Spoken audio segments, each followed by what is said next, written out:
Minister का corruption हम लोग थक चुका था। तो लैंड कॉम्पेंसेशन को लेकर के कुछ लोग मिस यूज करने का कोशिश कर रहा है। देश हो या पाकिस्तान, अफगानिस्तान, कहीं से भी आएगा वो इलीगल इमिग्रेंट जो भी सिटीजनशिप देने से भी इंडिया में हमारा ट्राइबल स्टेट हम नहीं दे सकते। म्यांमार में हम लोग नहीं जा सकते ना, वो हमारा कंट्री नहीं है। स्पोर्ट्स सिलेक्शन में हाथ नहीं डाल सकते। आज ईटानगर में हमारे साथ में BJP state president Kaling Moyong ji, deputy chief minister Chowna Mein ji और जितने हमारे यहाँ senior party leaders, ministers, MLA और पोर्टफोलियो होल्डर जितने भी हैं, सब एकत्रित होकर के हमारे एनडीए सरकार के 11 साल पूरा होने पर यहाँ सेवा, सुशासन और गरीब कल्याण 11 साल का थीम से हम लोग ने सेलिब्रेशन किया है। और इसमें बड़ा बड़ा संदेश हम लोग ने दिया है कि 11 सालों में हमारा भारत देश कितना तेजी से आगे बढ़ा है और अरुणाचल भी कितना आगे से बढ़ा है। आप लोगों ने भाषण में तो सुना, इसलिए मैं आपका सवाल का जवाब दूंगा। ऐसी 2 लाइन बताना चाहता हूँ। 11 साल पहले हमारा देश का आर्थिक स्थिति सब कुछ बिखरा हुआ था। यूपीए के जमाने में हर रोज करप्शन, हर रोज किसी ना किसी डिपार्टमेंट, किसी ना किसी मिनिस्टर का करप्शन, हम लोग थक चुका था। आज 11 साल बाद मोदी जी का एक मिनिस्टर का खिलाफ में 1 रुपया का करप्शन चार्ज नहीं है। कितना ट्रांसपेरेंसी, अकाउंटेबिलिटी को हम लोग देके काम कर रहा है। उसी प्रकार से अरुणाचल प्रदेश में पेमा खांडू जी के नेतृत्व में भी बहुत अच्छा काम हो रहा है। तो इसका संदेश लोगों को भी जा रहा है। लेकिन बीजेपी का जितना कार्यकर्ता है, हम लोग जितना अच्छा से अभी काम किया है वैसे ही और तेजी से आगे भी काम करेंगे। इसलिए 10 साल पहले अरुणाचल में ना हमारा कोई बॉर्डर रोड्स ठीक था, ना हमारा नेशनल हाईवे था, ना कोई एयरपोर्ट था, कुछ भी नहीं था। आज गांव गांव मोबाइल सर्विस, गांव गांव पानी, बिजली, गांव गांव रास्ता, हर घर में खाना, चावल, हर घर में बेसिक फैसिलिटी पहुंचाने में कामयाब हुआ है। ये मोदी जी का लीडरशिप में हम लोगों ने बहुत मेहनत करके भारतीय जनता पार्टी और एनडीए सरकार ने काम किया है। इसके लिए अरुणाचल के लिए भी और हमारा देश के लिए भी बहुत बड़ी बात है। अरुणाचल तो बहुत आगे बढ़ गया, देश भी बहुत आगे बढ़ गया, क्योंकि देश हम अभी 4th लार्जेस्ट इकोनॉमी तक का पोजीशन में आ चुके हैं और हम अभी फास्टेस्ट ग्रोइंग इकोनॉमी है बड़े देशों के बीच में। अभी रिसेंटली जो फर्स्ट क्वार्टर का रिपोर्ट आया उसमें भी हम बहुत तेजी से आगे बढ़ा है हमारा इकोनॉमी। तो ये मोदी जी के नेतृत्व में इतना तेजी से आगे बढ़ा है। इसलिए मैं पूरे बीजेपी परिवार को भी बधाई, अभिनंदन और देशवासियों को भी मोदी जी के नेतृत्व में इतना काम हुआ है उसके लिए अभिनंदन करना चाहता हूँ।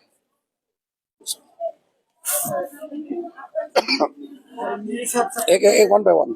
सबसे पहले कांग्रेचुलेशन आपको कि 11 साल का सफर बहुत अच्छा से तय हुआ और सेलिब्रेशन भी हो रहा है। यहाँ अरुणाचल में भी लगभग 9 साल पार कर दिया जी। तो ये भी खुशी का बात है। जी। चल रहा है।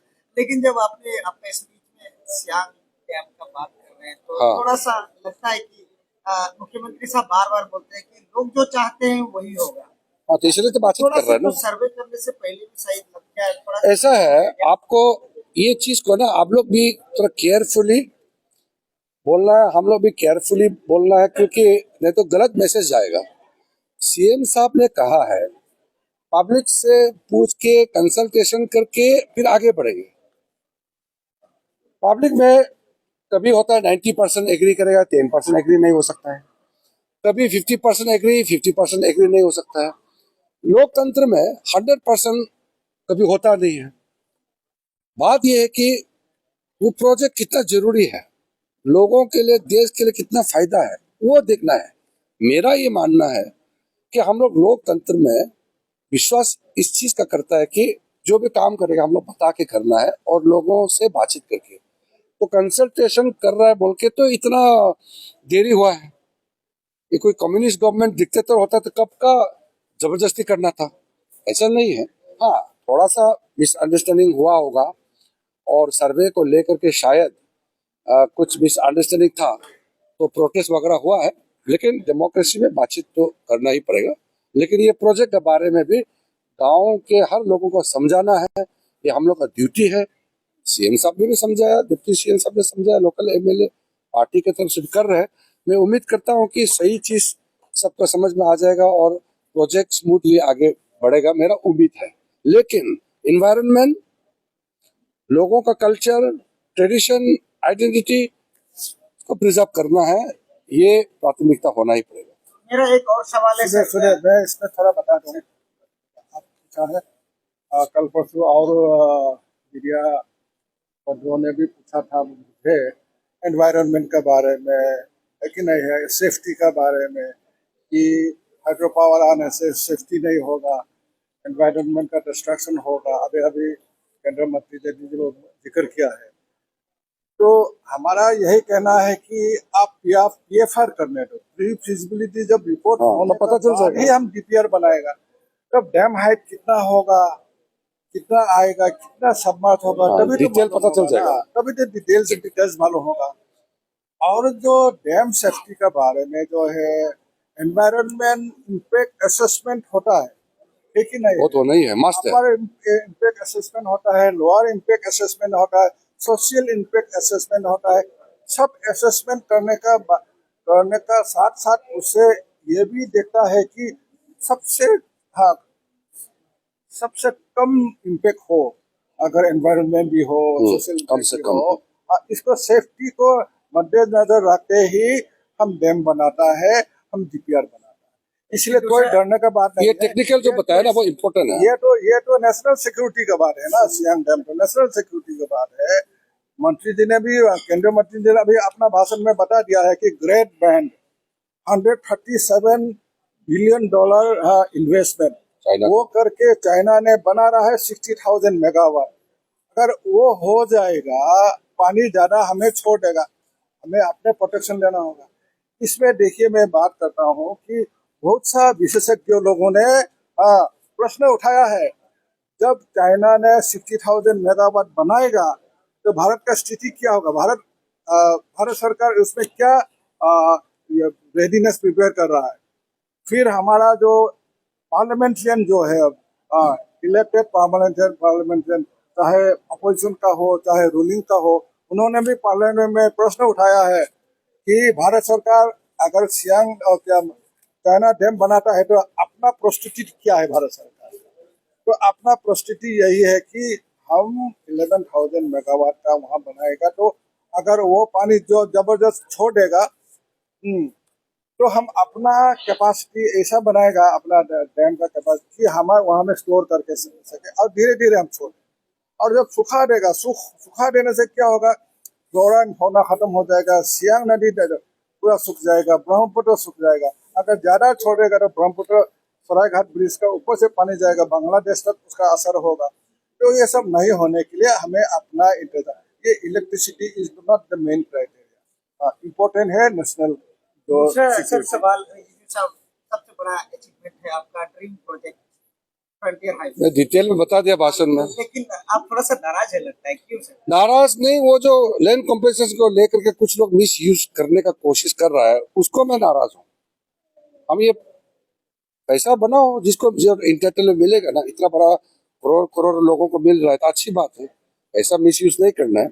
मेरा नाराजगी ये है कि वो लैंड को लेकर के ऑफिसर का साथ मिल करके जिसका हिसाब बनाना है उसका मेजरमेंट नहीं करके, जिसका नहीं वो बनेगा, जरूरत से ज्यादा रेट एस्टिमेट करेगा। पैसा तो देश का है ना, उसको नुकसान नहीं करना चाहिए।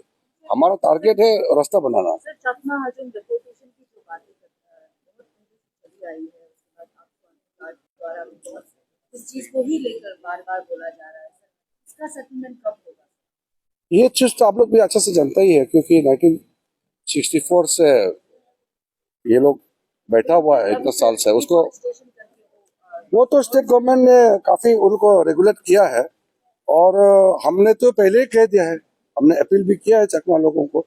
ठीक है, कांग्रेस ने लेके बिठाया है आप लोगों को, लेकिन हमारा समय में हम आपको अनुरोध करना चाहता है कि आप लोग जा सकते हैं तो कहीं और कोशिश करो सेटल करने के लिए। अब हम लोग डेमोक्रेसी में गोली बारूद मार के तो नहीं भगा सकता है, तो हम लोग तो रिक्वेस्ट ही कर रहे हैं। तो वो लोग बोलता है नहीं जाएगा, हम लोग रिक्वेस्ट कर रहे हैं कि आप लोग बाहर जाना है, हम लोग रिहेबिलिटेशन पैकेज तक देंगे। अब इतना साल पहले कैसे लेके आया उसको कहानी बोल के तो फायदा नहीं ना। आज तो वो लोग तो सर पे तो प्रॉब्लम तो आके खड़ा है। तो वो कितना बार हम रिक्वेस्ट कर चुके हैं चकमा को कि कहीं आइडेंटिफाई कर रहा है, आप लोग भी मदद कीजिए, वो लोग साथ नहीं दे रहे हैं। हम लोग जितना presenting on improper implementation of NHA issued directive on deportation of illegal immigrants. Sir, यहाँ में इलीगल इमिग्रेंट है ILP का। no, illegal immigrants of Bangladeshi अच्छा म्यांमार का जो NHA directive आया है, हाँ। तो कहा गया है कि प्रॉपरली कैरिड आउट नहीं हो रहा है एंड 30 डेज का अल्टीमेटम सर्व किया गया था इंडियन होम मिनिस्टर। वो तो यूनियन लोग भी बोलना अच्छी बात है, मगर स्टेट को भी खुद करना है। 30 days is coming to an end to 18 of this month. So what is your ऐसा है। stand on your legislative stand on this? आप लोग ये सवाल अच्छा किया है और ये जानना भी चाहिए।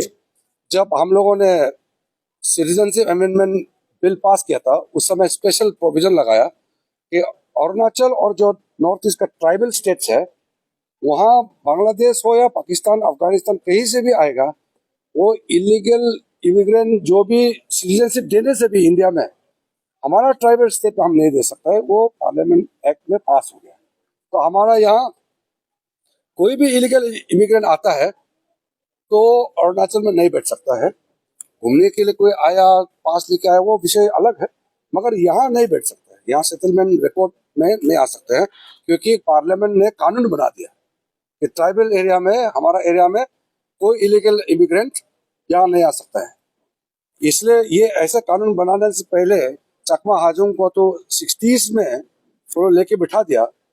उस समय ये कानून भी नहीं था, अभी तो यहाँ बिठा दे सकता है।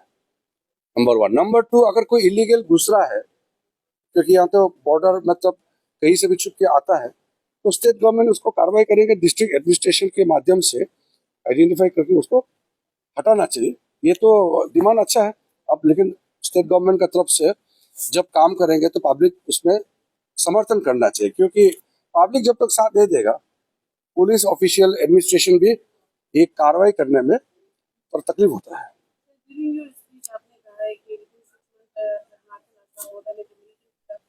खत्म पहले खत्म कर दे 14 में। अरुणाचल के अंदर में भी चल रहा है लॉन्गिंग पीछे एरिया में। वो ये असम बॉर्डर वाला नहीं है, वो ऑपरेट करता है म्यांमार से। हमारे अरुणाचल के अंदर में चल रहा है काफी। आप बात नहीं समझ रहा है, वो ट्रेन करता है म्यांमार से। सर हम समझ गए, आप होम ग्रोन नहीं, घर का नहीं है, बाहर से भेज रहा हूँ। आपका सवाल समझ गया, इसलिए मैं बोल रहा हूँ ना। वो अरुणाचल में ट्रेनिंग नहीं लेता, वो बाहर से, वो म्यांमार का है। हम जो बोल रहा था ये बोडो वाला जो ये अरुणाचल असम बॉर्डर वाला वो यही का था। ये जो म्यांमार वाला है वो ईस्टर्न साइड से है, वो जंगल से आता है, वहाँ ट्रेनिंग लेता है। म्यांमार में हम लोग नहीं जा सकते ना, वो हमारा कंट्री नहीं है। क्वेश्चन भी आपको जानना चाहिए कि दूसरा कंट्री में हम ऑपरेट नहीं कर सकते। सर मेरा एक क्वेश्चन रहेगा सर। रिसेंटली स्टेट कंट्रोल से ऐसा बोला पूरा रिगार्डिंग सर आपको रिप्रेजेंटेशन एक्सपर्ट तरफ से दिया गया है आपको, और क्या उसमें मेरे ख्याल से आपने संबोला से शायद आप लोग को मालूम नहीं होगा। मैंने वो शंभू को मैंने बुला के मेरा आया था, मैंने वेट लिफ्टिंग फेडरेशन का प्रेसिडेंट को भी बोला है। नॉर्मली गवर्नमेंट जो है स्पोर्ट्स सिलेक्शन में हाथ नहीं डाल सकता, नियम नहीं है। अगर मंत्री लोग इसको सेलेक्ट करो उसको सेलेक्ट करो बोलेगा तो अच्छा नहीं है।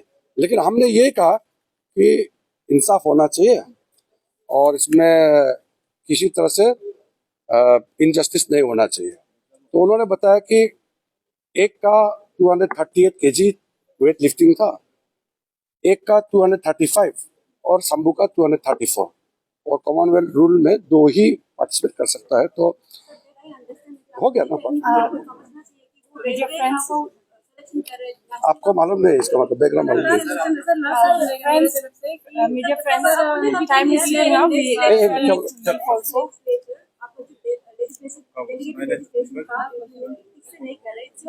ये ऐसे नहीं, आप लोग को मालूम है, ये सरकार का नहीं है, ये स्पोर्ट्स फेडरेशन में गवर्नमेंट काल को वो बोलेगा कि मिनिस्टर हमको फोन करके सेलेक्ट कर रहा है देश में हंगामा हो जाएगा। मीडिया फ्रेंड्स, मेरा लास्ट क्वेश्चन है one by one. last question, we'll take only one question and sir need to leave, so we'll have to wind up. आप पूछिए लास्ट वाला। नहीं उसको मैंने बता दिया। वेट लिफ्टिंग फेडरेशन का प्रेसिडेंट को मैंने बोला लड़का को बुलाओ और फर्दर उसको बताना है, उसका कोच का गलती होगा क्योंकि प्लेयर तो इतना आइडिया नहीं होता है कौन सा कैटेगरी में कितना वेट उठाना है। जैसे ओलंपिक क्वालिफिकेशन का गेम होता है, आप उसमें पार्टिसिपेट नहीं करोगे फिर आप क्वालिफाई नहीं होता है। तो कोच का काम आप चलो आपको मालूम नहीं है, वो आपको डिटेल नहीं मालूम है।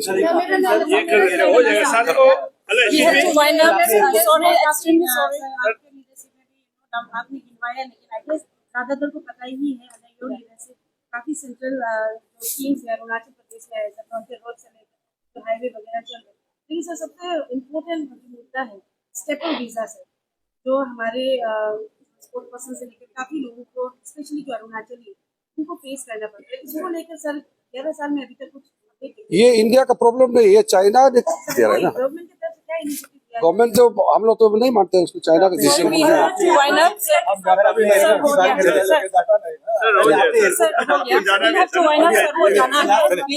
सर